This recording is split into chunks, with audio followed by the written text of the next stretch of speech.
গাজীপুরের কাপাসিয়ায় খুন হয়েছেন মা ও ৩ মেয়ে সহ একই পরিবারের ৫ সদস্য। সকালে উদ্ধার করা হয় তাদের গলা কাটা মরদেহ। এই ঘটনায় দুজনকে আটক করা হয়েছে, তবে পলাতক গৃহকর্তা। পুলিশের প্রাথমিক ধারণা, পারিবারিক কলহের জেরে স্ত্রী সন্তানদের হত্যা করেছে ফোরকান মিয়া। তাকে ধরতে অভিযান চালিয়ে যাচ্ছে পুলিশ।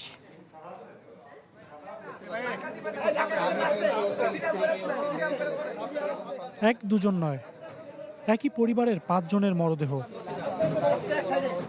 গাজীপুরের কাপাসিয়া থেকে পুলিশ যখন মরদেহ উদ্ধার করে, তখন স্বজন প্রতিবেশীদের আর্তনাদে ভারী হয়ে ওঠে চারপাশ।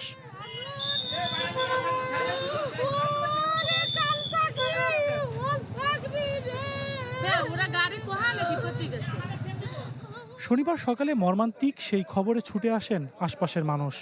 দেখতে পান ৩ শিশুর গলাকাটা মরদেহ পড়ে আছে ঘরের মেঝেতে। মা শারমিনের মরদেহ হাত মুখ বাঁধা অবস্থায় ঝুলছে জানালার গ্রিলে। শারমিনের ভাই রইসুলের মরদেহ ছিল বিছানার ওপর।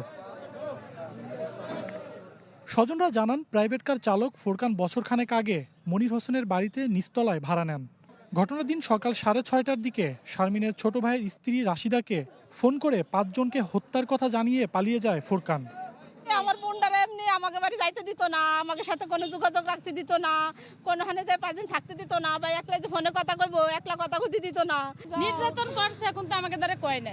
আমার বোন কয় নির্যাতন কোনোদিন কয় নাই যে আমার এই দিন নির্যাতন করতেছে, ওই দিন নির্যাতন করতেছে। গাজীপুরের কাপাসিয়ার এই বাড়িটিতেই শিশুসহ ৫ জনকে নির্মমভাবে হত্যা করা হয়েছে। অভিযোগের তীর এই বাড়ির গৃহকর্তা ফোরকানের দিকে। পুলিশ বলছে, পারিবারিক কলহের জেরে এবং আর্থিক লেনদেনের কারণে হয়তোবা হত্যাকাণ্ড হতে পারে। নিহত যারা রয়েছেন তাদের সাথে এই ফোরকান, যিনি সন্দেহভাজন, তার একটি পারিবারিক দ্বন্দ্ব বহু আগে থেকেই রয়েছে। এই পারিবারিক দ্বন্দ্বের জের ধরেই এই হত্যাকাণ্ডটি হয়েছে বলেই আমরা এখনো পর্যন্ত ধারণা করছি। উদ্ধার হওয়া কাগজপত্র ও হত্যার আলামত দেখে অনুসন্ধান চালিয়ে যাচ্ছেন তদন্ত সংশ্লিষ্টরা।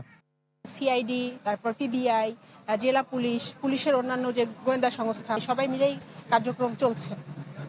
এরপরে যদি আবার অধিকতর তদন্তর স্বার্থে কোনো কমিটি গঠন করা হয়, সেটা করা হবে। এই ঘটনায় জিজ্ঞাসাবাদের জন্য দুজনকে আটক করেছে পুলিশ। সজল সাইক, চ্যানেল 24, ঢাকা।